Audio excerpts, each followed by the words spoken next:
বাংলাদেশের রাজনীতিতে কোনোদিন আওয়ামী লীগ ছাড়া আপনি ভারসাম্য আনতে পারবেন না, এটা আমি অনেস্টলি বিশ্বাস করি। আর দ্বিতীয় জিনিসটা যেটা বিশ্বাস করি সেটা হচ্ছে যে বাংলাদেশের স্বাধীনতা, তার পেছনে আওয়ামী লীগের যে ভূমিকা তা সম্পূর্ণভাবে অনস্বীকার্য। সুতরাং আপনার জন্মের ইতিহাস বাদ দিয়ে যদি আপনি এগোনোর চেষ্টা করেন, খুব ভালো কিছু তো আপনি কোনোদিন করতে পারবেন না। কিন্তু আন্তর্জাতিক সম্প্রদায়ের চাপে পড়ে শেষ পর্যন্ত বলেছেন যে না, আমরা আওয়ামী লীগকে নিষিদ্ধ করিনি, আমরা সাময়িকভাবে তাদের কার্যক্রমের উপরে বিধিনিষেধ আরোপ করেছি। খেয়াল করেন, অন রেকর্ড তিনি বলেছেন। কেন বলেছেন? স্বেচ্ছায় বলেছেন না খুব ভালোবেসে বলেছেন? আমি কিন্তু সেটা মনে করি। তিনি শেষ পর্যন্ত বুঝতে পেরেছেন যে এইভাবে কিন্তু বিষয়টা সেল করা যাবে না। Is a very good marketing man, you know, এবং সে কারণে কিন্তু এ পর্যন্ত এত পথ পাড়ি দিয়ে এই জায়গাটায় এসে দাঁড়িয়েছেন।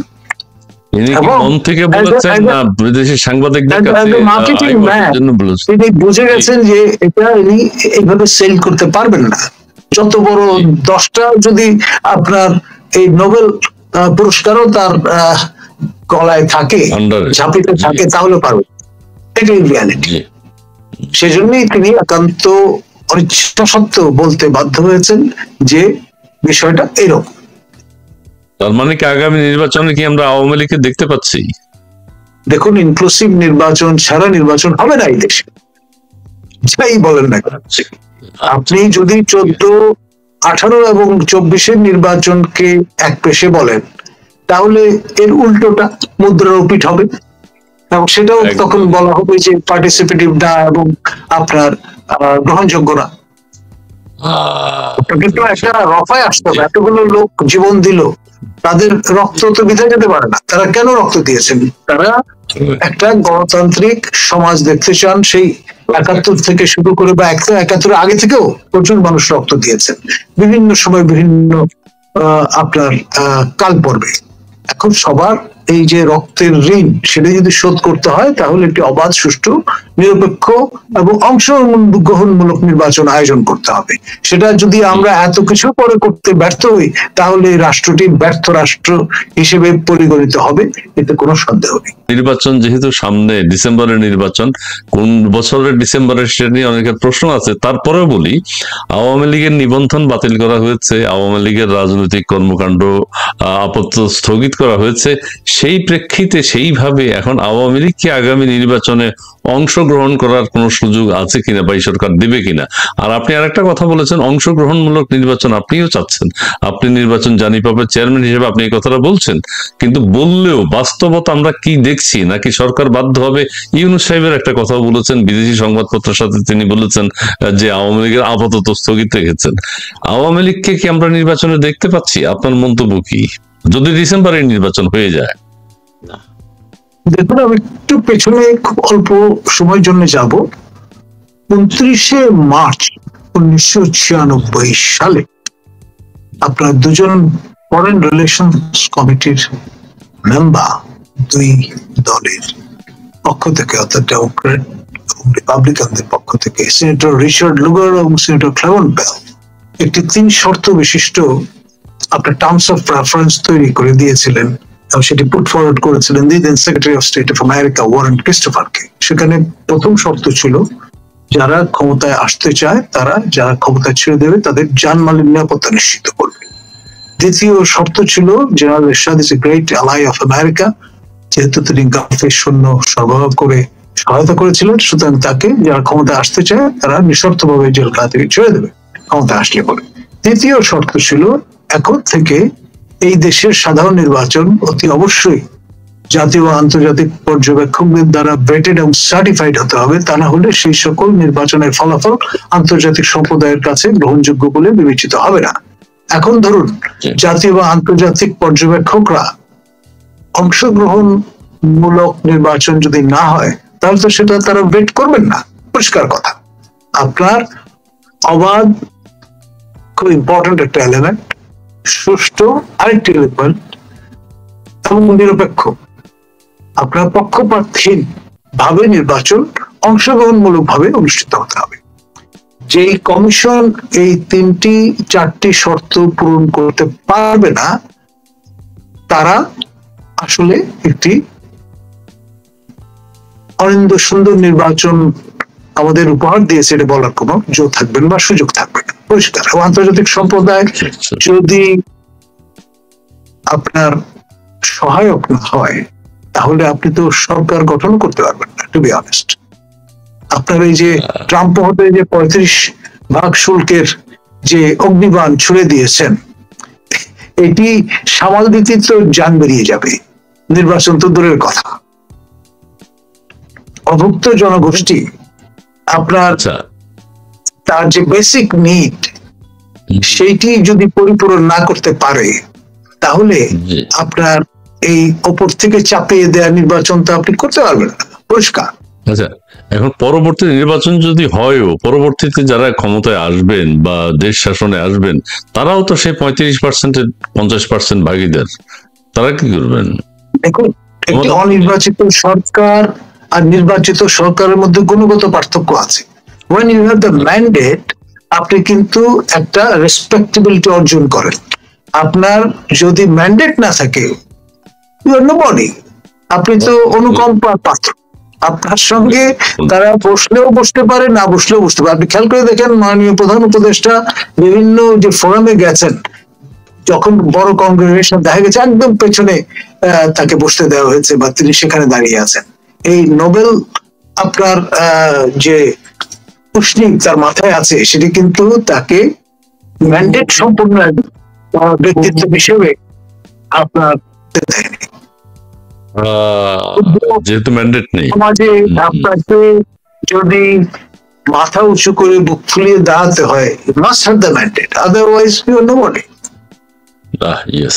এখন তাহলে আমরা কি একটা অ্যাড করতে পারি? তো ম্যান্ডেটটা গুরুত্বপূর্ণ কথা স্যার। জি, ম্যান্ডেটটা যেমন উনি বললেন খুবই দামি কথা যে সরকার গঠনের ক্ষেত্রে লাগে, তো ম্যান্ডেট রাজনৈতিক দলের ভিতর লাগবে না? অবশ্যই লাগবে, দলের মধ্যে ইন্টারনাল ডেমোক্রেসি থাকতে হবে। আমি তো খন্দকার ইসমাইল সাহেবের কাছে ওইটাই আশা করছি যে উনি কথাটা বলবেন যে ম্যান্ডেট টেকনাফ থেকে তেতুলিয়া গাছের নিচ থেকে উপর পর্যন্ত চারিদিকে দেখা যাবে, কিন্তু এই জায়গায় তো আবার যান না দেখি। ম্যান্ডেট নির্বাচন পর্যন্ত থাকেন, কিন্তু নির্বাচন যারা করবে তাদের ভিতরে ম্যান্ডেটের কি অবস্থা ওটা দেখতে হবে না নাকি?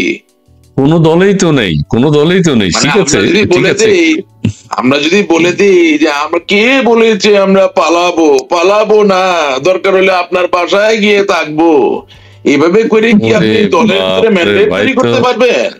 আর আমি বললাম কথাটা অবশেষে বলতে হইল পরিবর্তন করতে পারেন আপনি। না না, বলছি যে এটা তো খুব জরুরি বিষয়। দলের ভিতরে প্রপার ম্যান্ডেট যদি চলে আসে, আপনি জানেন, আপনি কি উপলব্ধি করেন যে বঙ্গবন্ধুর কন্যা জননেত্রী শেখ হাসিনার নেতৃত্বে আওয়ামী লীগ আবারও অপ্রতিরোধ হবে? এটা আপনি ফিল করছেন? এটা আপনি ফিল করেন না? আপনি মনে করেন আমি নয় দেশের বাইরে, গুড, ভালো। এই যে একটু আগে একা এখানে লেখছে আমার এলাকার জন্য কোরবানির মাংসের স্বাদ পায়নি আমার কাছ থেকে, আমি তো কোরবানিও দিতে পারিনি আমার বাড়িতে, ছোট কথা বলতেছি। আমি দেশের বাইরে, আমার যে কর্মীটা সে তো বাইরে না। এখন সে যার কথায় নেমে সংগ্রাম যুদ্ধ করবে, আন্দোলন করবে, আপনি তার ম্যান্ডেট নিয়েছেন নাকি? লাস্ট কবে নিয়েছেন ম্যান্ডেট? আপনি নির্বাচনের মাঠের ম্যান্ডেট নিয়েছেন চিন্তা করছেন, কিন্তু যেই ইলেকটোরাল এজেন্ট অর্থাৎ যেই পলিটিক্যাল পার্টি দিয়ে আপনি এটা মুখোমুখি হবেন, একটা গণতান্ত্রিক পরিবেশকে নিশ্চিত করবেন, সেটার ভিতরে ম্যান্ডেটের কি অবস্থা? আমার দলে বঙ্গবন্ধু কন্যা জননেত্রী তারও কোনো প্রশ্ন নাই, একদম সবাই একমত। কিন্তু এরপরে টায়ারের ম্যান্ডেটটা কোথায় আপনি বলেন? আপনাকে আমি প্রশ্ন করলাম, আপনি অন্যান্য অতিথিদেরকে জিজ্ঞাসা করবেন। পরিষ্কার করে দিচ্ছি, বঙ্গবন্ধু এখন আপনাদের কাউন্সিল হয়ে সাধারণ সম্পাদক মনোনীত হয়েছেন, আপনাদের জননেত্রী শেখ হাসিনা নিয়ে কোনো প্রশ্ন নাই, ঠিক আছে? এখন আপনি কাউন্সিল অনেক কিছু আলাপ করতে পারেন, তাহলে তো হিসাবে আপনার নির্বাচন নিয়ে আলাপ করার দরকার নেই, কারণ আপনি তো ক্ষমতাই আছেন। বাংলাদেশের রাজনীতিতে কোনোদিন আওয়ামী লীগ ছাড়া আপনি ভারসাম্য আনতে পারবেন না, এটা আমি অনেস্টলি বিশ্বাস করি। আর দ্বিতীয় জিনিসটা যেটা বিশ্বাস করি সেটা হচ্ছে যে বাংলাদেশের স্বাধীনতা, তার পেছনে আওয়ামী লীগের যে ভূমিকা, তা সম্পূর্ণভাবে অনস্বীকার্য। সুতরাং আপনার জন্মের ইতিহাস বাদ দিয়ে যদি আপনি এগোনোর চেষ্টা করেন, খুব ভালো কিছু তো আপনি কোনোদিন করতে পারবেন না, এটা আমার বিশ্বাসের জায়গা, এটা আমি অনেস্টলি বিশ্বাস করি। এখন বাকিটা আমি কতটুকু অনেস্ট না, এটা আল্লাহ আছেন, তিনি বিচার করবেন। আচ্ছা, এখন আমার আমি এও বক্তব্য মনে হচ্ছে করি যে এই যে একটু আগে আপনি একজন দর্শক কথা বলেছেন, অনেকে সম্মান জানিয়ে বলতে চাই, উনি চাচ্ছেন আওয়ামী লীগ সদর্পে ফিরে আসুক। আমি সেই জায়গা থেকে বলছি, আমি কিছু পাই আর না পাই, আওয়ামী লীগ সদর্পে ফিরে আসলে মনে তো শান্তি পাবো। সেই জায়গা থেকে বলছি যে এখন যে যা করছে সবকিছু নিয়ে আপনি সমালোচনা করছেন, ঠিক একইভাবে এটাও বলা দরকার যে আমাদের যত সজোরে আঘাত করার কথা রাজনৈতিক প্রেক্ষাপটে, সন্ত্রাসী ভাবে না, রাজনৈতিক প্রেক্ষিতে রাজনৈতিক যে হাতিয়ার, অর্থাৎ বক্তব্য, বক্তৃতা, আপনার বিভিন্ন রাজনৈতিক কর্মসূচি, মানুষকে ঐক্যবদ্ধ করা, সেটা আমরা করতে পারছি না। কারণ বর্তমানে দৃশ্যমান ভাবে যিনি দলের প্রতিনিধিত্ব করছেন তিনি খুব একটা ভালো করতে পারছেন না। এমনি তো ভিতরে ভিতরে যে কাজ হচ্ছে না সেটা কি আপনি জানেন? না, আওয়ামী লীগ সংগঠিত হচ্ছে না বা হচ্ছে হবে। শুনেন, পৃথিবীর সবচেয়ে বড় অন্তর্যামী কে? আল্লাহ, তো তাই না? তো আল্লাহ তাআলা তো মুসা আলাইহিস সালামকে না পাঠায় ভিতরে ভিতরে ফিরআউনকে কায়েদ করে দিতে পারতেন। আল্লাহ তাআলা তো ইব্রাহিম আলাইহিস সালামকে না পাঠায় ভিতরে ভিতরে নমরুদকে কায়েদ করে দিতে পারতেন। ঠিক আছে না? এখন কথা হচ্ছে ভিতরে ভিতরে যাই হোক, বাইরে তো একটা কাকরিত কর্মার লোক লাগে ভাই। শুধু ভিতরের অন্তর্বাস ঠিক রাখলেন, একটু খারাপ ভাষায় বলি, জাঙ্গিয়া ঠিক রাখলেন আর উপরের কাপড় ঠিক থাকলো না, সেটা তো আর হয় না। হ্যাঁ, লাগে, বুঝলেন? তো সবই ঠিক আছে। ওই শেখ সাদির ইয়ে ছিল যে বাইরের কাপড় দেখে বিচার করে, তাই বলে আপনি একদম বাইরের ময়লা কাপড় পরে, ফুটা করা কাপড় পরে যদি বর্তমান বিশ্বে যান, আপনাকে থেকে বসতে দিবে না, এটাও তো বাস্তবতা। সুতরাং ভিতরে খুব ভালো কাজ করতেছেন, আর এদিকে আপনার অন্তর্বাস হলো সিরা ফুটা। হ্যাঁ, জেলেনস্কি তো শার্ট প্যান্ট পরে ইয়েতে চলে গেছে, গেঞ্জি পরে হোয়াইট হাউসে চলে গেছে। শার্ট দুরুস্ত অন্তর্বাস সিরা, ঠিক আছে, প্যান্ট নাই। আচ্ছা, ঠিক আছে। তবে আমাদের পরামর্শ হলো আপনি সেই দায়িত্বটি আপনার পক্ষ থেকে আপনি আওয়ামী লীগের সমালোচনা করতে হবে, আপনার গ্রহণযোগ্যতা আছে, কিন্তু আপনি সেই দায়িত্বটি আপনিও পালন করতে পারেন। আপনার সাথে 1 ঘন্টা 6 মিনিটের অনুষ্ঠানে জি আমি মনে হয় অর্ধেক পরিমাণ কথা বললাম, মনে হয় 55 মিনিটে। হ্যাঁ, না ঠিক আছে। কতবার আওয়ামী লীগের কথা বলেছি বলেন আপনি? না, আওয়ামী লীগ বলেছেন, অনেকবার বলেছেন, বঙ্গবন্ধুর কথা বলেছেন, কতবার বাংলাদেশের কথা বলেছি বলেন আপনি? স্বাধীনতার কথা বলেছেন, কথা বলেছি বলেন আপনি? কতবার এই সরকার সুষ্ঠু নির্বাচন দিতে পারবে না সেই কথা বলেছি বলেন আপনি? তাহলে আমার কি অধিকার নাই বলার জন্য যে আমার দলকে এগোনোর জন্য কি করা প্রয়োজন? আপনি বলেন। আচ্ছা, ঠিক আছে, আপনার মন্তব্য আমরা শুনলাম, দর্শক যেভাবে নেয়নি, আপনি সেটা সামাল দেবেন। আপনি আওয়ামী লীগে আছেন তো না? আপনি আওয়ামী লীগে আছেন তো না? আপনি আওয়ামী লীগে আছেন তো এমনি না? তার মানে আওয়ামী লীগ একটা গণতন্ত্র। আমি তো মনে করি আওয়ামী লীগ কারো একজনের না। তার মানে আপনার বিরুদ্ধে কোনো অ্যাকশন নেয়নি আওয়ামী লীগ, আপনি কথা বলতে পারছেন, ভালো তো। আমি কি আওয়ামী লীগের বিরুদ্ধে কোনো কথা বলেছি যে অ্যাকশন নেবে? না, ঠিক আছে তো, আপনি না, তার মানে আপনি ভালো কথা বলছেন, আপনি ঠিকই বলছেন। আমি যদি বঙ্গবন্ধুর বিরুদ্ধে কথা বলি, আমি যে আওয়ামী লীগের বিরুদ্ধে কথা বলি, আমি যে বাংলাদেশের মুক্তিযুদ্ধের 4টি স্তম্ভ তার বিরুদ্ধে কথা বলি, তাহলে অ্যাকশন নেবে। কিন্তু আওয়ামী লীগের কোন দুষ্টু লোকের বিরুদ্ধে যদি আমি কথা বলি, তার জন্য আওয়ামী লীগ কেন আমার বিরুদ্ধে অ্যাকশন নেবে? কোনো অ্যাকশন তো নিচ্ছেও না, তার মানে ঠিকই আছে। সেটা না, কোন ব্যক্তি, আমি কথা বলি, কোন ব্যক্তি 1 লক্ষ কোটি টাকা পাচার করলো, আমি তার বিরুদ্ধে কথা বললে কেন আওয়ামী লীগ আমার বিরুদ্ধে অ্যাকশন নেবে? বলতে পারেন, বলছেন তো কোনো অসুবিধা তো হচ্ছে না, আমি সেটাই বলছি। যার হাত ধরে দলটি ধ্বংসপ্রাপ্ত হলো, তার বিরুদ্ধে কথা বললে আওয়ামী লীগ কেন আমার বিরুদ্ধে অ্যাকশন নেবে? কোনো অ্যাকশন নিচ্ছে না তো। যার হাত ধরে আওয়ামী লীগের মহিলা আওয়ামী লীগ, যুব মহিলা লীগ ধ্বংসপ্রাপ্ত হয়ে গেল, হ্যাঁ, যেই সংগঠনগুলি নিয়ে মানুষ কোনো প্রশ্ন তুলতে পারতেন না, ঠিক আছে, সেটা নিয়ে কথা বললে কেন আওয়ামী লীগ অ্যাকশন নেবে? কোনো অ্যাকশন নিচ্ছেন না আপনার বিরুদ্ধে, আপনি ভালোই আছেন, কথা বলে যাচ্ছেন। আমি তো আপনাকে বলেছি যে 1971 সালে 7ই মার্চের প্রথম সারির যদি ভিডিও চিত্র আপনি বিশ্লেষণ করেন, আজকে বিবিসির বিশ্লেষণ দিয়ে ওই বিশ্লেষণে আসেন, ওটা বাদ দিয়ে আপনি দেখেন তো বাংলাদেশের কোন শ্রেণীর নারীরা বঙ্গবন্ধু সে ভাষণ শুনতে গিয়েছিলেন, আর আজকে কি অবস্থা? তাহলে আজকের এই পরিস্থিতির জন্য যার কিছুটা হলো দায় আছে, তার বিরুদ্ধে কথা বললে কি আমি আওয়ামী লীগের বিরুদ্ধে কথা বললাম? না, আপনি চালিয়ে যান, আপনার কথা শুনছে সবাই। সবচেয়ে বড় কথা আমি কি বলছি, যে জুলাই আগস্ট আন্দোলন সত্য না মিথ্যা, তার থেকেও বড় কথা, আওয়ামী লীগকে বাদ দিয়ে আপনি কোন নির্বাচন করলে এই নির্বাচন জনকল্যাণ বয়ে আনবে না।